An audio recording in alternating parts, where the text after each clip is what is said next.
and welcome to today's webinar from UM-Dearborn CAPS. My name is Joanna Ramsdell. I'm a social worker and therapist with CAPS, and I'm delighted to have you join me today as we practice some self-care, talk a little bit about self-compassion and tools for kind of being kind to yourself, as a radical act. So I hope that this workshop is enjoyable for you. It's meant to be fun, relaxing, and hopefully reflective.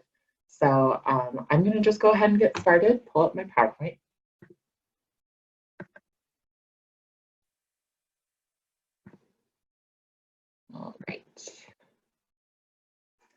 All right, so for those of you who have attended our workshops, here at CAPS, we're offering a variety of different workshops focused on coping with different aspects of mental health and different aspects of stress.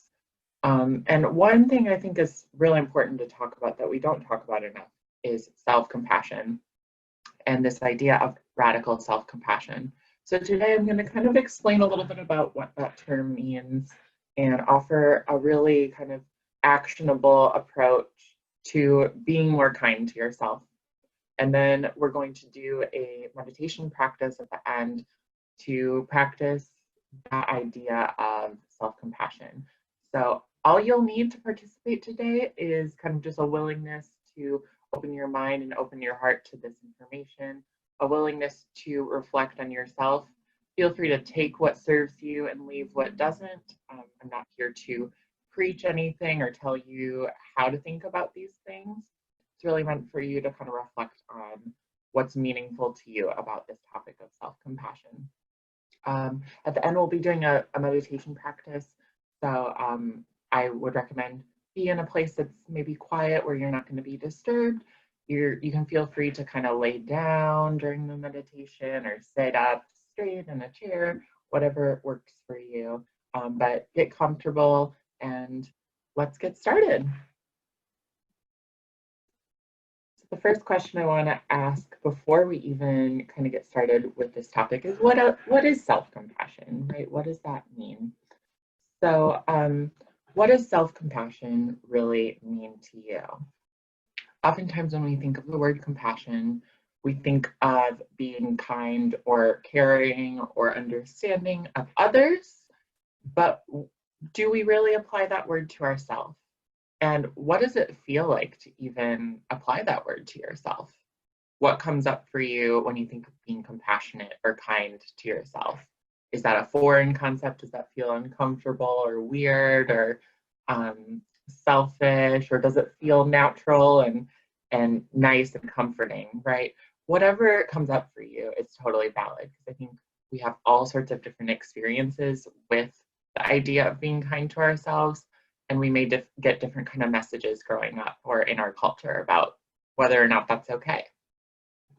I define self-compassion as being kind of willing to be present with your emotions and take care of those emotions in a way that you would a loved one or a best friend or a partner or your children, right? So bring that act of kindness and caring that you might naturally give to others, turning that back in on yourself during times of suffering, during times of pain or stress or difficulty.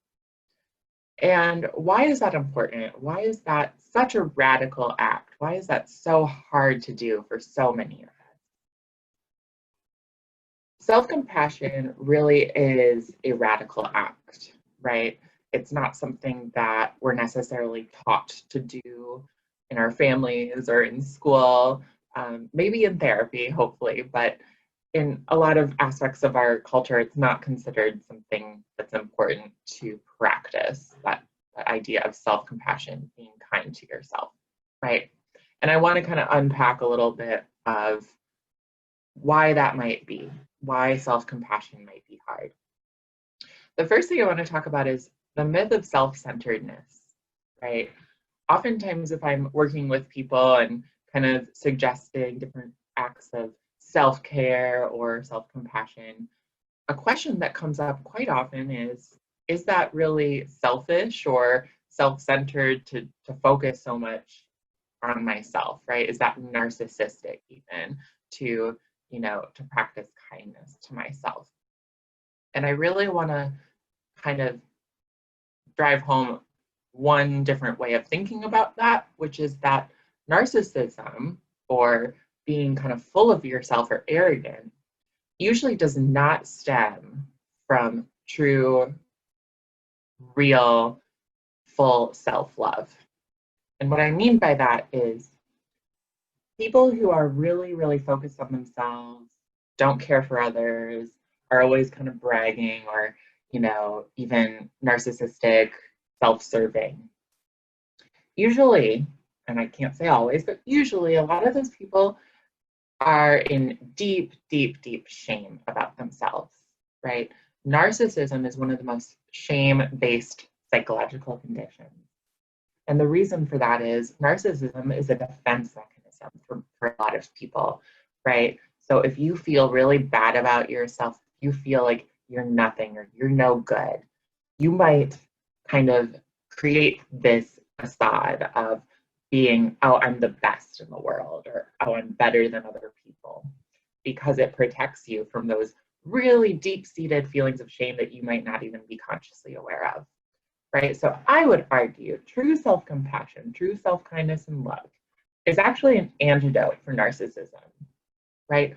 Self-compassion allows us to be more emotionally available and compassionate towards others, right? When we practice it towards ourselves, we have more to give to others. It's the idea of you cannot pour from an empty cup, right?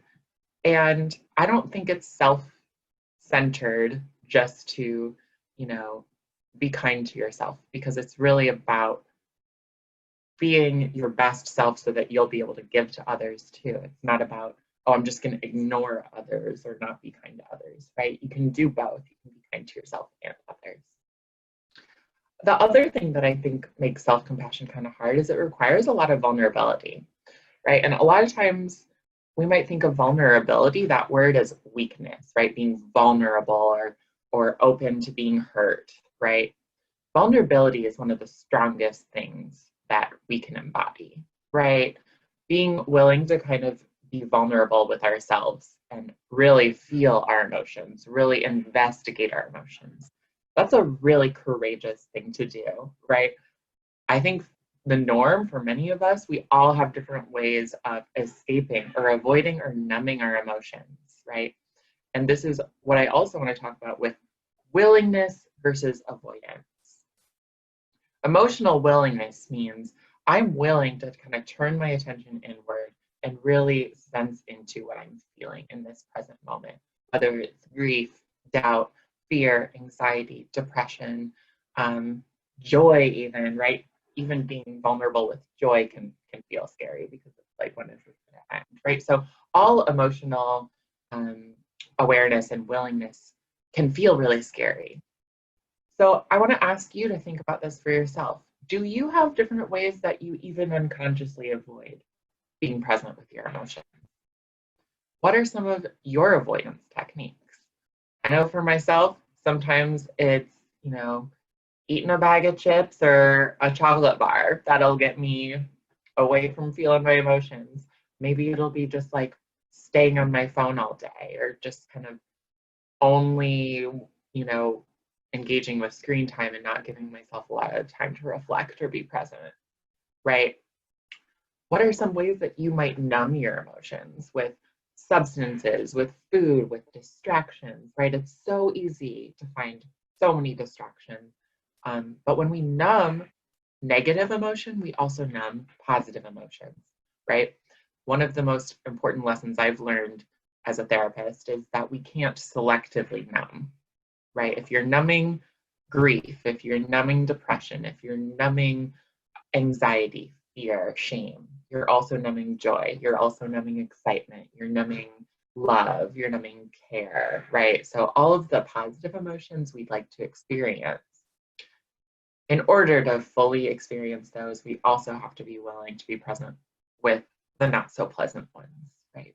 And even those not so pleasant emotions usually have a purpose for being there. So it's important that we tune in. It can be really hard, right? The last thing I want to talk about on this idea of self-compassion as a radical act is the idea of the second arrow.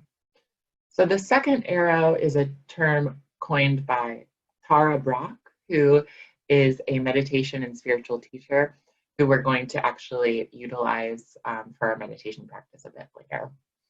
The idea of the second arrow is that what we do with negative emotion sometimes isn't just, like, what's so hard about feeling sad or scared or vulnerable isn't just the feels about how we're feeling. So an example is, let's say you are going to your first day of class and it's a brand new school, you've never met anyone, and you're sitting in class and you're feeling really nervous and you're not able to talk to anyone and you're kind of withdrawn. And then you tell yourself, stop being so nervous. You look so stupid right now. Just, shake it off, suck it up, stop acting this way, right? That's a second arrow, right? The first arrow is the anxiety that you feel, and the second arrow is you telling yourself you're stupid or you're bad for feeling that way, or that you shouldn't feel that way, right? So sometimes just choosing not to shoot the second arrow makes a huge difference in how we cope with our emotions. So being willing to say in that first day of class, yeah, it makes sense, I'm anxious, this is a new experience, I'm scared, I've never been here before, this is unfamiliar, it makes sense to be nervous. I'm sure a lot of people feel nervous, not just me, right? Giving yourself permission to feel. So really tuning in to whenever you do that to yourself, right? Because we all do that. When do you tell yourself, oh, I shouldn't be so angry? Oh, I shouldn't be so upset about that. Oh, it doesn't make sense for me to be sad right now. That's the second arrow. And we can't necessarily make ourselves not feel those negative feelings, but we can decide to not be so berating of ourselves when we feel those feelings, right? So that's something to think about. So if we are not engaging in that negative self-talk with our emotions, if we're radically willing to say, you know what, I want to practice self-compassion, I want to be better at that, right? Because I want to experience more positive emotions, and I want to be more available to others, and I want to be able to kind of work through my feelings, right? If you've taken the step to be here today, I want to applaud you, because that means that you have decided, you know what, I'm ready to learn something different. I'm ready to kind of approach my struggles and my suffering in a different way. It's going to maybe be scary or be hard or be different, but I think will yield positive results and make me kind of a happier person or a more loving person, right? I want to just applaud you for taking that step today. And I really hope that this practice is helpful to you and maybe you learn something about yourself.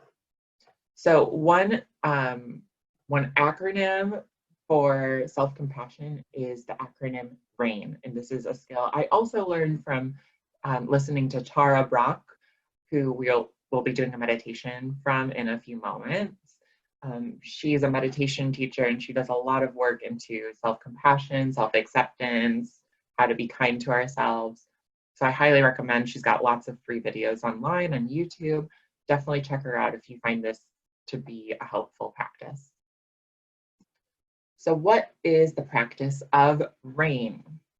So R.A.I.N is kind of the opposite of what we were talking about earlier, where you're avoiding or numbing your emotions. It's that radical willingness to kind of be present and like tune in to what you're feeling and then be kind to those feelings, right? So it's a 4-step process, right? So it starts when you are experiencing something difficult and something gets triggered within you, right? Let's say, you don't do so well on an exam. And then you get this immediate kind of set of thoughts of like, I'm no good, I'm a terrible student, I'm never going to be successful, I can't do anything right, right? What is that feeling that's coming up, right? And I invite you to think to yourself, what is that feeling? Do I know that feeling? And maybe it's not exams, maybe something else triggers it to you. But I would call that that feeling like unworthiness or shame, like the idea that I'm not worthy or I'm bad or there's something wrong with me. That's something that Tara Brach calls the trance of unworthiness. And the reason it's a trance is it's kind of an illusion, right? A lot of times when bad things happen, instead of thinking, oh, well, I made a mistake, I need to try harder, we tend to be really hard on ourselves and say like, oh, there's something wrong with me, right? So when you notice that shame, rather than being like, oh, that's silly, I shouldn't feel so shameful, or I shouldn't, do that to myself. What if we were willing to kind of like walk into that feeling and be present with it? So the first step of R.A.I.N is to just recognize the emotion, right? Recognize what's happening. Just naming our feelings is such a powerful thing in itself. So even if you just do step one, I think you're miles ahead of a lot of people. Just being able to say, oh, I'm feeling shame right now, or I'm feeling grief, or I'm feeling sadness, whatever it is. Just recognizing it, naming it. And in that way, you've allowed yourself to look at it, right? You've allowed yourself to kind of be in tune with it rather than just avoiding or numbing or going to your normal escape route. And then the second part is allow, which I think sometimes is the hardest part to really do, even though it requires kind of, in theory, just being rather than doing anything, right? Allowing is when we really just radically say, I'm not going to push this feeling away. I'm not going to talk myself out of this feeling. I'm just going to allow it to be here, right? I'm just going to allow myself to feel it. And that can be really hard, right? Because some feelings are really painful. And when we allow, that doesn't mean we have to like welcome it with open arms. That doesn't mean we have to be super happy about feeling whatever we're feeling, but it just means we're kind of willing to step into it and just be there, just pause, right? And what that allowing allows us to do next is to investigate. And the first step to investigating, I think, is tuning in with your body. Any emotion you feel is going to be present somewhere in your body. So for example, if you're feeling that shame of like, oh, I'm not good enough, I'm a bad student, where do you feel in your body, right? For me, I might feel it like as a pit in my stomach or in my chest. Some people might feel it more like in their throat or their head, but just tuning in and scanning your body and being like, where do I feel this? And then investigating like, what does this emotion need from me right now? What's it asking for? Just being present and kind of saying like, where am I feeling this? Not asking yourself like why it's there, because I feel like that can be kind of a triggering word when we're just like, oh, why do I feel this? It's kind of like asking for the feeling to justify itself, which I don't think is always helpful because there's not always a real easy why. But what I think is helpful is just to notice where it is and just ask like, what's this emotion telling me, or what's this emotion asking for me right now? If it's shame, maybe it needs just to have some kindness sent to it. If it's fear, maybe it just needs some comfort or just allowing it to be seen, right? And I think that emotion will tell you that when you're able to like really tune in with it. And then the N stands for nurture. And this is where we bring that self-compassion. So I think one of the easiest but and most simple ways of practicing that is just a hand on the heart, right? Kind of bringing that sense of touch and just being like, oh wow, I'm really feeling ashamed, or I'm really feeling fearful right now, and I just really need to comfort myself. And even having just some key words or phrases in your mind, like, oh, it's okay, or I care about the suffering, or I'm here for you, or I see you, right? Saying that to yourself can sometimes just allow you to kind of feel it and bring some healing to it, right? So it's just like what you might do for a best friend who's like really sad, or a family member, just being comforting and just being there and present, and bringing that sense of nurturing rather than kicking yourself or berating yourself for your feelings, right? And then a really important part of R.A.I.N is what's called after the R.A.I.N.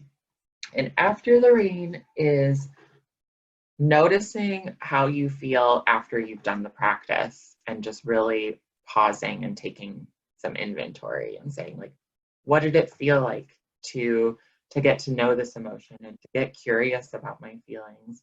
How's my body feeling now? Like, do I feel lighter? Do I feel some sense of relief?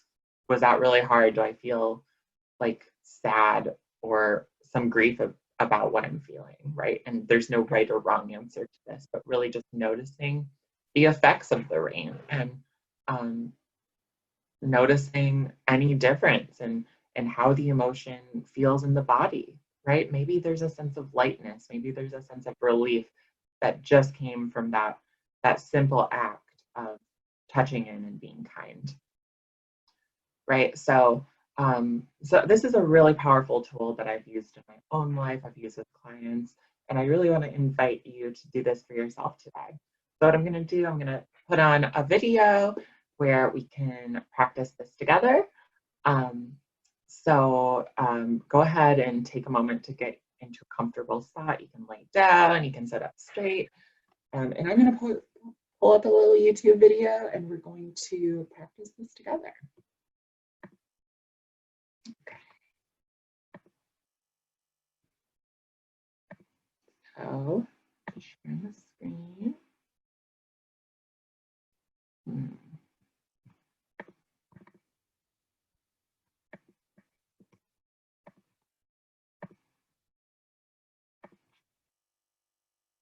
Okay, hold on.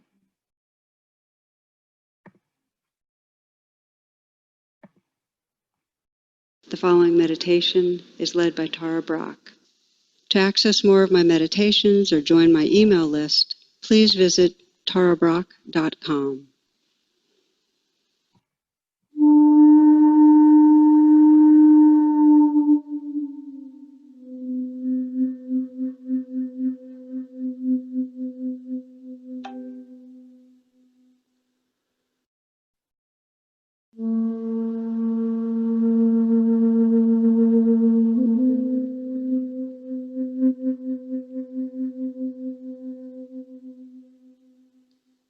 This is a meditation using the acronym R.A.I.N. Recognize, allow, investigate, and nurture. Bringing mindfulness and compassion to an area of difficulty in our life. So I invite you to begin by paying attention to the movement of the breath and sensing the possibility of relaxing with the breath.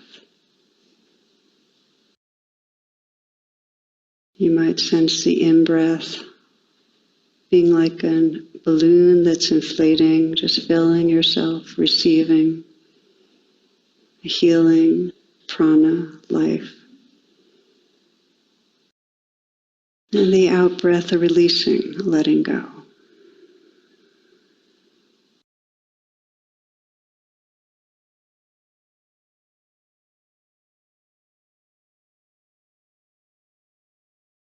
As you breathe, you might sense that there are areas in your body that are wanting to let go, that naturally can release right now.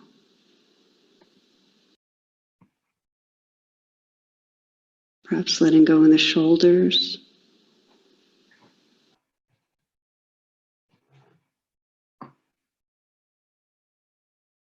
softening the hands,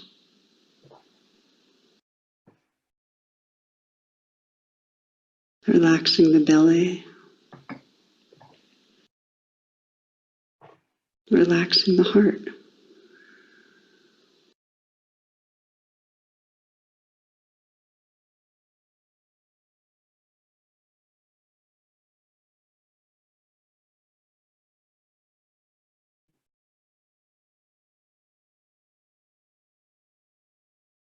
And continuing to relax with the movement of the breath.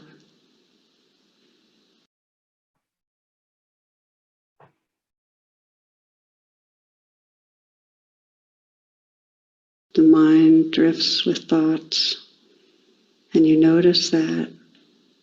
Just relaxing open. Let your senses be awake.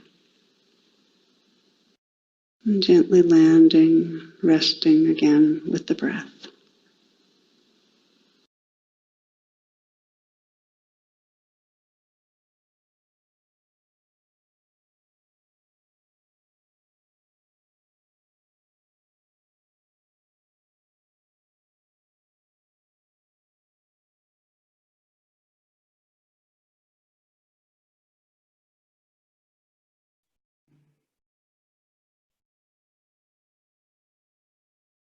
It's from this wakeful presence that you can scan your life now and sense if there's a place of difficulty that's bringing up challenging emotions. Maybe an illness or something going on in a relationship, conflict, an addictive behavior, something going on at work that is triggering feelings of fear or hurt or shame, sadness. Bringing to mind a situation that in some way brings up reactive emotion that you'd like to find more balance in the midst of.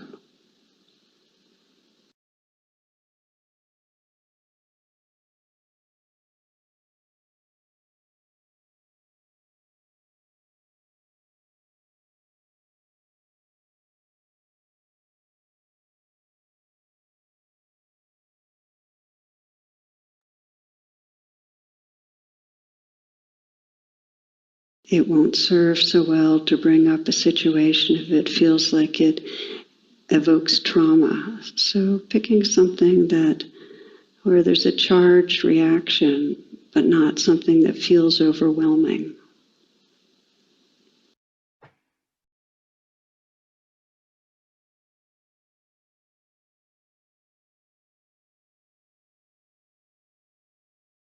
And let yourself bring to mind the situation that really exemplifies where this gets triggered. It might be a situation with somebody else where you're seeing what their face looks like and the words they're speaking right at the moment where you get triggered. Or it might be a situation where you're alone, but in some way behaving in an addictive way that is upsetting to you, sensing the room you're in. But like watching a movie, go to the frame where you feel most emotionally reactive.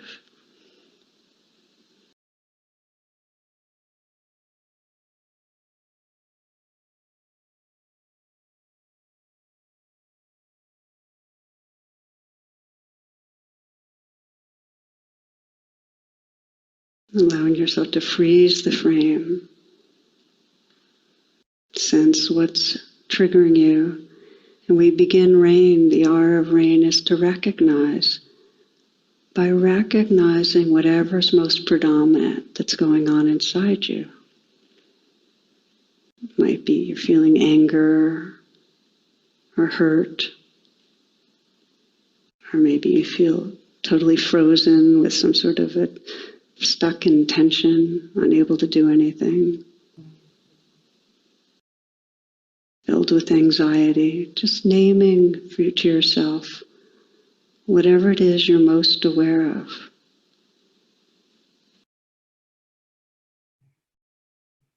And recognize goes with allow, the A of R.A.I.N., which is just to let it be there right now.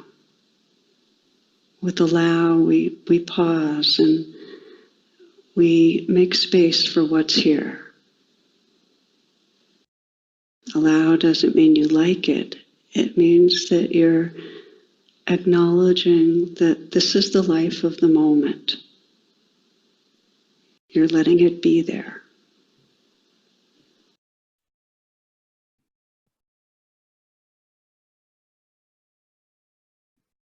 By allowing, you're able to then begin to deepen your attention. The I of R.A.I.N is investigate. You might begin by asking, what most wants attention? What's the most difficult part of this? With investigate, you're feeling into your body, feeling into the place of failure or shame or judgment or dislike or fear.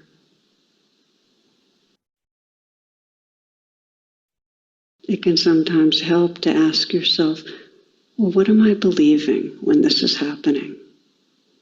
Am I believing that somebody feels like that I'm not special? Do I feel or believe that I'm not understood? That I'm invisible? That I'm a failure? That I'm unlovable? Sense if there's a belief going on. Do I believe that I'm disrespected? But most important, come into the body and sense how whatever you're believing is felt in the body. Pay attention to your throat, your heart, your belly. What emotion might be there?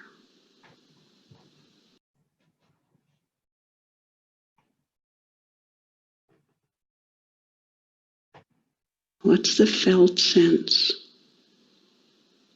Is there a feeling of clench or rawness or aching, squeezed?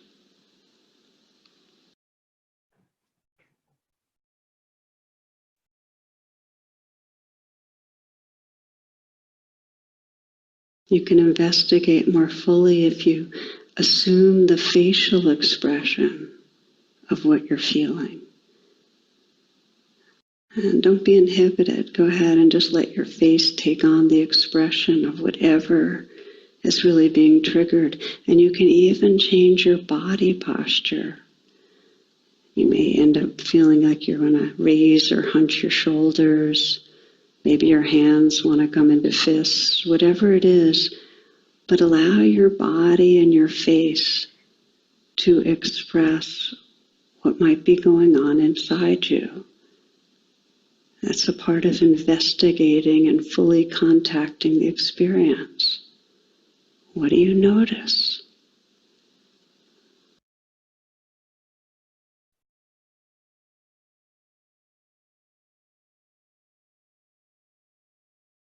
Where do you feel most vulnerable in your body? Where does vulnerability live right now?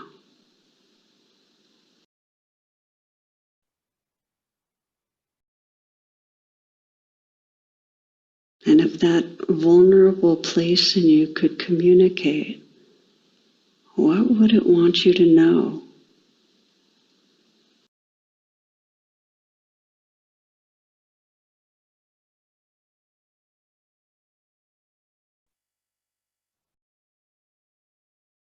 Maybe there's words, maybe there's a stronger feeling or an image.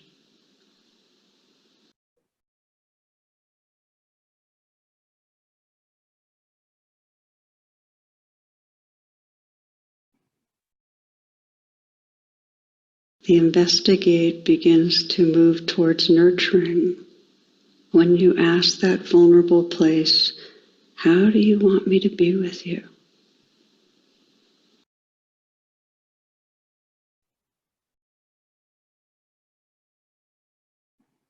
You might ask, what does this place most need right now? What does it most need? Does it want to trust something or to feel something in particular, or to know something?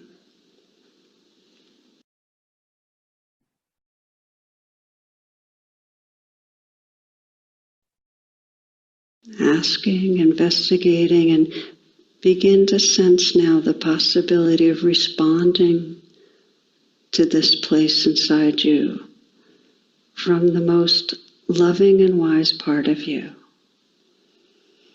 And as a way of getting in touch with that, you might take a few full breaths and maybe find yourself adjusting your posture a little, even assuming the facial expression that most allows you to inhabit your high self, or what some people call their future self, who we're really evolving into, the most awakened heart. But staying in contact with the vulnerability, listening, feeling. What does this place most need?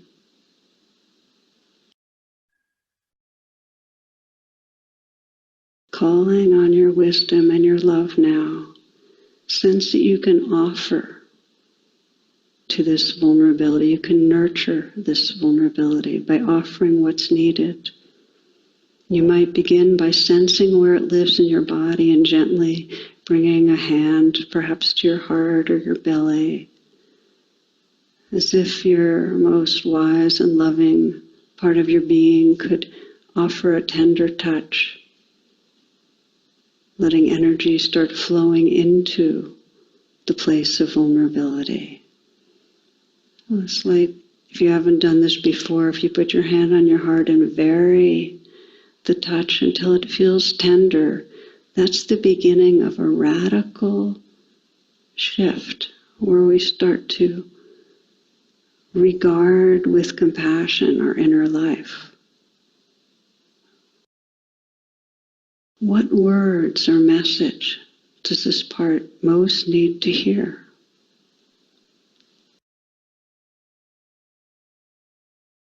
And can you offer that? It might be something as simple as, I'm sorry and I love you. Or I care about this suffering. Or I'm not leaving. You belong. You're a part of this life.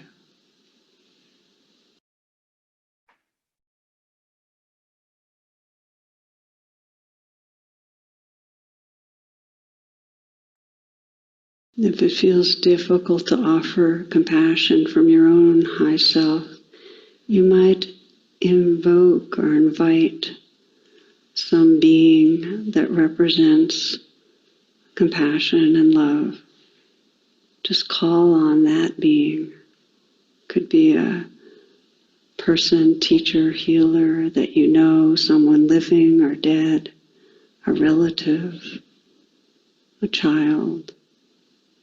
Could be the Buddha or Jesus or Great Mother. It could be the love and the wisdom that fills this universe, and let it flow through your hands. And flow into your heart and into where the vulnerability lives.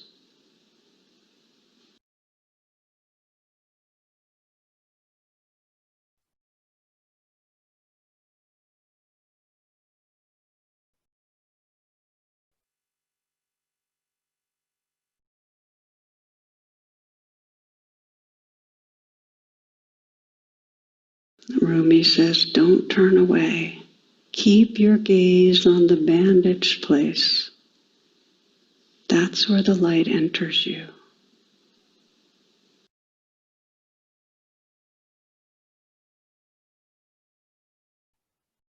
Explore what it means to really let in love, let in healing.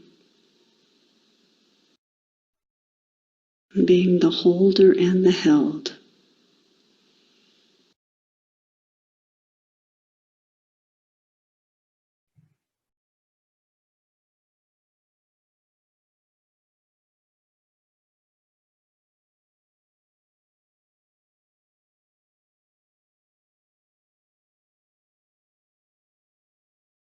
We follow rain, recognize, allow, investigate, and nurture with what's called after the rain, some moments of resting in the heart space and presence that's here. Just relax and let it fill you, so you can just dissolve into it.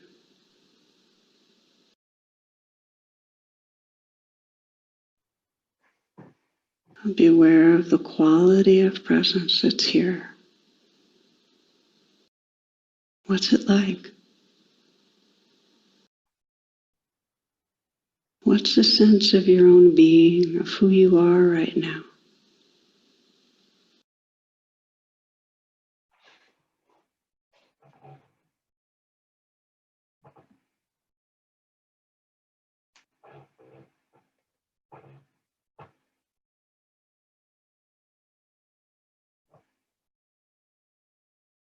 How has this shifted from when you began the meditation?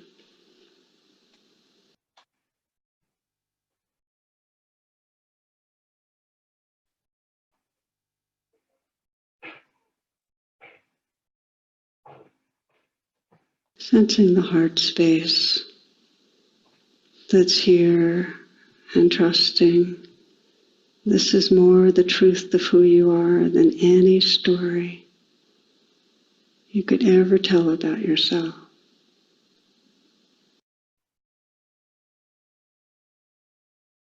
Trusting in and resting in the presence that is your true home.